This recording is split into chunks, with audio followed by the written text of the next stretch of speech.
তার প্রতি।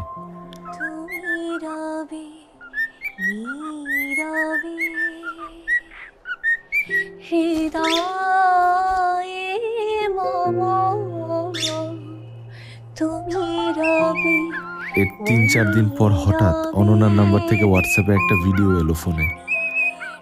ভিডিওটি আমার জন্য অনেক বেশি আনএক্সপেক্টেড ছিল।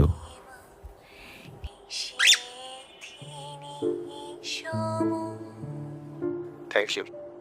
ওয়েলকাম। আমি আগামী সপ্তাহে চিটাগং আসছি। আমরা কি একটু দেখা করতে পারি? আমি একটু বাসায় কথা বলে জানাই। সমস্যা হলে থাক, আর কটা দিন নিত। মা ডাকছে, রাখি এখন। হ্যাঁ, ঠিক আছে। সমুদ্র আমাদের দুজনেরই পছন্দ, তাই সমুদ্র